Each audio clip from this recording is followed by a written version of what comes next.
The Mace quote, would we attribute that to Mace or Biggie? Biggie's track. I don't know. I mean, I like Mace, but I guess it kind of feels like we don't actually know hip hop. I don't know. Yeah, in my head, when I think Mo Money, Mo Problems, I think Mace's tracksuit. I think that's why. But no, you're right. I think more people would know that as Biggie than they would as Mace. The same old pimp, Mace, you know ain't nothing changed but my limp. Yeah. You know, we've talked an awful lot about a lot of moods and their reflections in terms of music. But now we come to a mood that is the product of our present generation. I got good news, I got bad news. Good news, I'm saving money on my car insurance. Bad news, I'm shutting down the studio. Made him walk to Junior's cheesecake.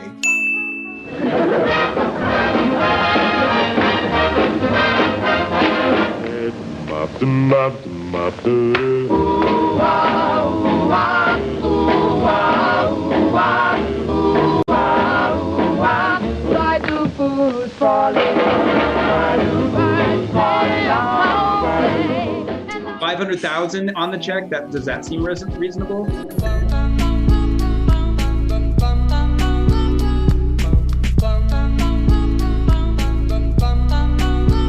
The only thing I was asking is whether 3.5 mil makes sense.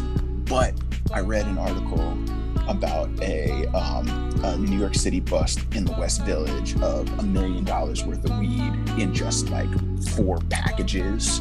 And so then when I read that, I was like, I mean, I guess it's not too far-fetched that we could pop together $3.5 million. It would be crazy. But in that case, if you could, then I thought about the end with Boner.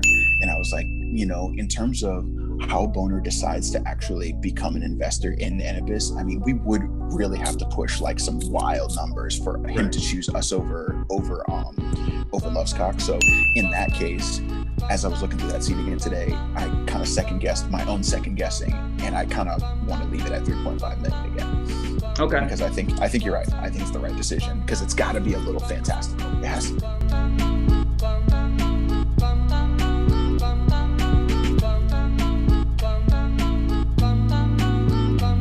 And I've also just built in some stuff in there where Rebecca is like building more of the case of who Dale Cedar is to the community. Like he's taking shit over, like he's driving business out. Let's just get to Big Bird, and then Big Bird just comes in and she's like kind of tamed the Secret Service to be like her queen slave, so to speak, that like, you know, carried her like a queen in that. Oh no. Keep that shit. Bye, bitch. I think that Dugelman is kind of shaping up to just be like a pushover and just a guy who's in over his head and he's been there forever. He's an older guy, like he's worn out.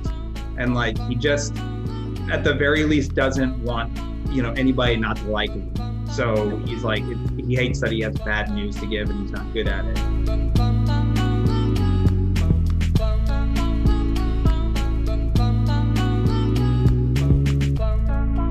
So I added in this like pump up thing where like, you know, Dale and Chip are like basically flanking him. So he's kind of like, you know, shaking there. And then Cedar's like, it's like ripping up a Band-Aid. Never second guess. You remember the Titanic, when the ship goes down, it's women and children only. And men make their own luck, all right? I can assure you there will be no other offers like mine, right? You know, so it's like that kind of vibe. Love it. Chip goes, you know, if you're nervous, just picture him naked. Or don't, you know. No, probably don't in this case, you know. Yeah.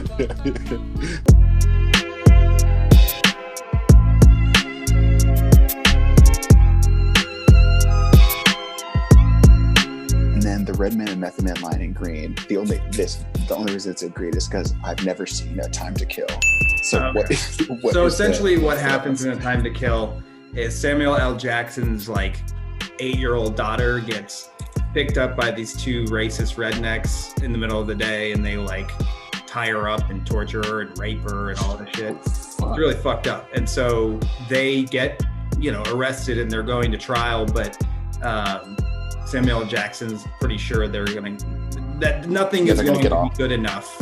Let me guess, it's like Mississippi or Alabama or some shit. Yeah, exactly. I think it's Mississippi. And so he comes out and he fucking blows, like he just machine guns them on the steps of the courthouse. and he goes to jail, and then Matthew McConaughey has to defend him. And Kiefer Sutherland is the brother of one of those dead guys, and he enlists the Klan to come and fuck with that trial. Got it. It's a great movie. It's fucking okay.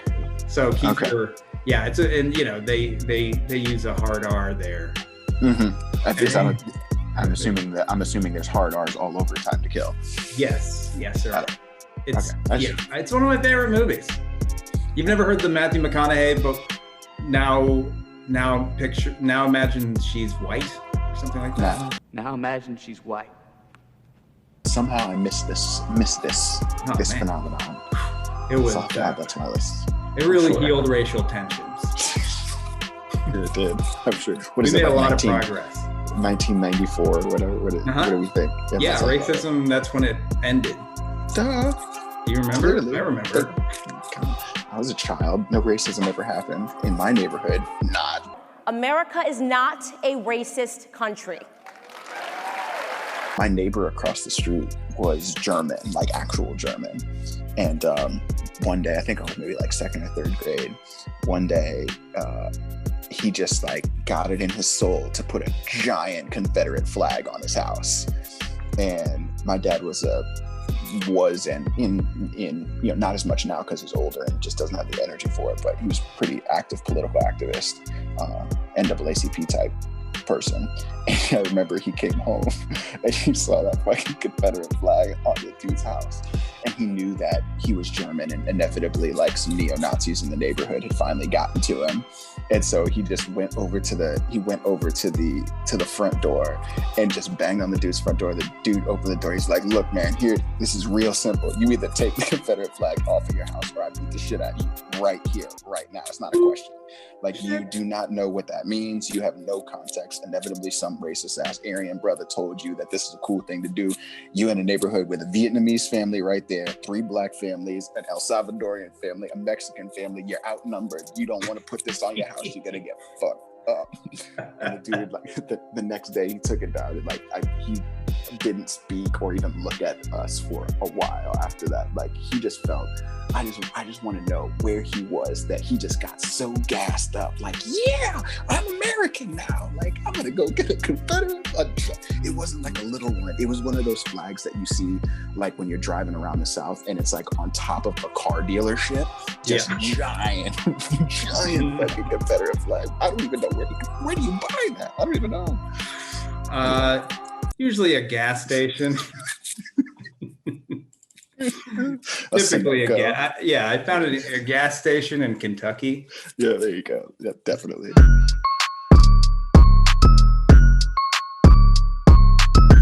Video has surfaced of 2 Pennsylvania men force-feeding a baby alligator beer and making it smoke cigarettes. The most shocking part about this story, it didn't take place in Florida. Of course, if it did take place in Florida, it would have been an actual baby. The problem is we were all peers. The liberally educated, empathetic folk who shower each other with intelligent discourse on why there's gentrification, of which many of us are the creation. Meanwhile, the overseers we pay rent to smile as those checks clear. They call Montana, if you've never been up there, they call Montana Big Sky Country. Does Montana realize that the sky is the same size everywhere else? Pretty pissed this week when I read that you can be a completely legal immigrant who committed a non-violent, non-trafficking crime, already served your penitentiary time, but with these heightened immigration relations, they can roll up on you on a dime, arrest and put you in the deportation line for a low-level marijuana offense on your criminal record. This design is the same old caste system effect, where poor blacks and poor Hispanics eat all the shit. You know, the only difference between them and the poor Appalachian dope fiends is weed doesn't kill you and opioids do, so you're gonna find less of them in prison because that little thing called death intervened. Damn! Holy shit, buddy. I'm from Boston and I even find that offensive.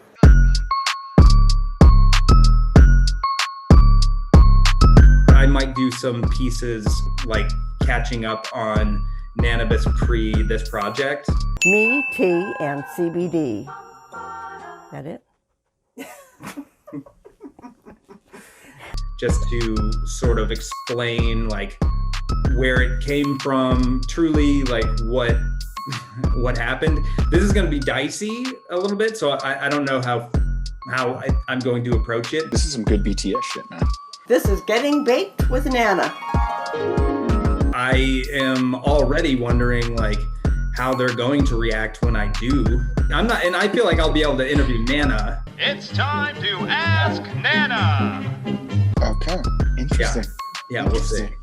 I can also cover how why I took it all by myself. I was trying to get some attention for it and for Nanabis, and I was doing it with events and social media stunts and all this shit. And so there's a whole me trying to save Woodstock's Woodstock 99th 20th anniversary presented by Nanabis. Hey, I'm Jeff McKinnon, and I am going to save Woodstock. And boy, that brought me all over the place.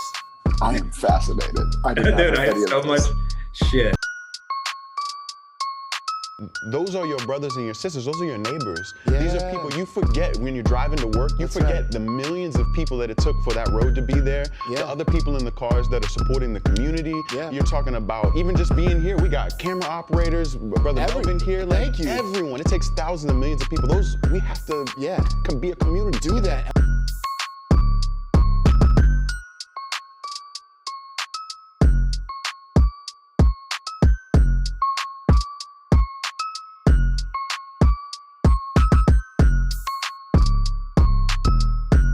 One day, a guy in Montana was like, wow, that's a big-ass guy. And it was the most profound shit ever said in Montana.